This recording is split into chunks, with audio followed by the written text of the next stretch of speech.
Bismillahirrohmanirrohim. Assalamualaikum warahmatullahi wabarakatuh. Pada video ini kita akan mempelajari bagian-bagian dari tabel periodik unsur.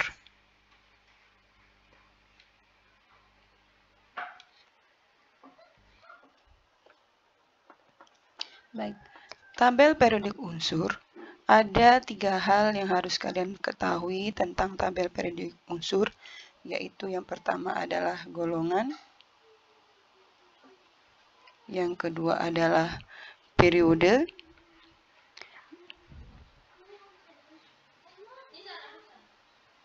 dan yang ketiga adalah blok. Nah, tabel periodik unsur ini adalah tabel periodik yang modern.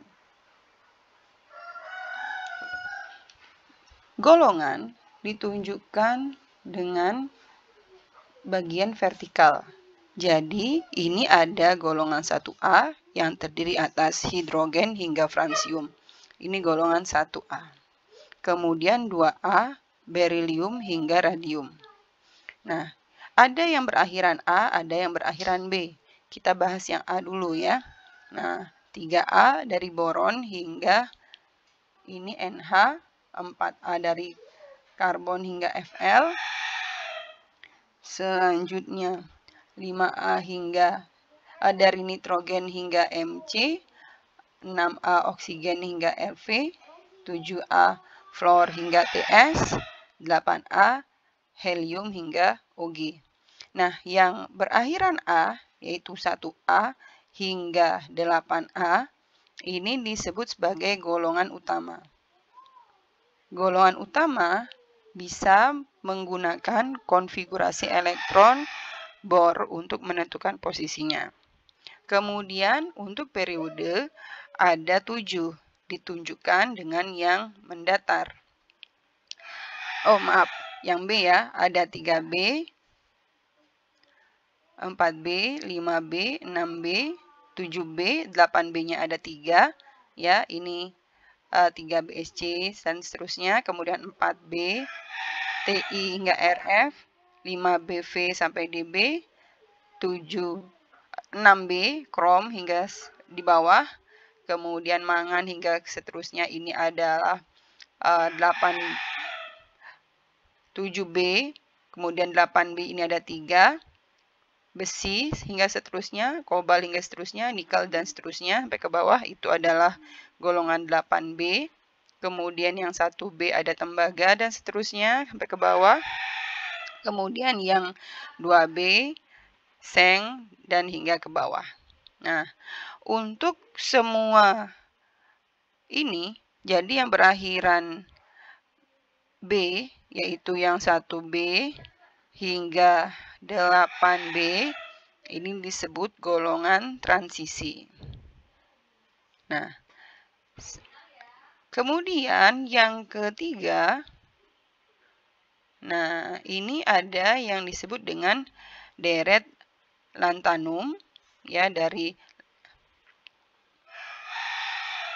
kiri sini sampai ke sini, deret lantanum. Kemudian deret berikutnya adalah actinium dari kiri hingga ke kanan. Ini disebut sebagai golongan transisi dalam karena posisinya itu ada di sini. Nah, di sini nih. Nah, jadi dia di sini, ya. Tabel periodik unsur modern ini disusun berdasarkan kenaikan nomor atom, sehingga jika kita lihat dari kiri ke kanan, nomornya akan meningkat seperti nomor urut biasa ya, 37, 38, seterusnya. Perhatikan, ia akan terus bertambah satu-satu. Nah, 56 ke sini dulu, baru ke sini. Kemudian ini 84, 85, 86 ya, 86, maaf, 86, 87, 88, kemudian 89 ke sini dulu, baru ke sini ya. Nah, itu.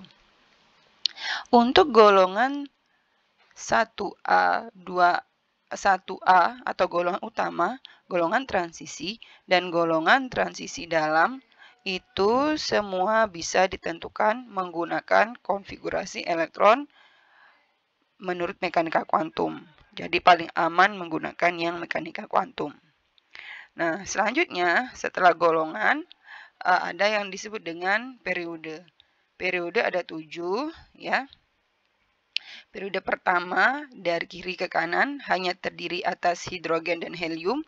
Ini disebut periode sangat pendek. Kemudian yang periode 2 dari litium hingga neon disebut periode pendek karena hanya terdiri atas 8 unsur litium hingga neon. Kemudian periode ketiga disebut periode pendek ya karena terdiri atas 8 unsur natrium hingga argon. Periode panjang adalah periode 4 dan 5 terdiri atas 8 unsur. Periode 4 dimulai dari kalium berakhir di kripton, kemudian periode 5 rubidium mulai dari rubidium berakhir di xenon. Kemudian periode ke-6 disebut periode sangat panjang karena ini dimulai dari cesium hingga ke sini ya. Kemudian ke sini baru berakhir di radon. Kemudian di periode ke-7 disebut periode yang sangat panjang juga karena terdiri atas 2 unsur. Kemudian ditambah di sini ada 14. Ditambah di sini ada 10 dan di sini ada 6. Nah, jadi jumlahnya adalah 32 ya. 2 tambah 14 tambah 10 tambah 6. Nah, kemudian selain golongan dan periode ada yang disebut dengan blok. Blok itu hanya bisa ditentukan menggunakan konfigurasi elektron menurut mekanika kuantum. Nah, yang di kiri ini disebut blok S. Kemudian yang di tengah ini, yang berwarna kuning ini disebut sebagai blok D. Kemudian yang tegak ini, ya, kecuali ini ya, helium masuk blok S, helium D, P. Ini periode, ini adalah blok P. Yang ini bawah, yang merupakan logam transisi dalam, ini adalah periode blok F. Jadi ini S, ini D, ini P, ini F. Nah, untuk blok hanya bisa ditentukan menurut konfigurasi elektron mekanika kuantum. Pada penentuan periode, golongan, dan blok akan dibahas pada video berikutnya. Terima kasih. Assalamualaikum warahmatullahi wabarakatuh.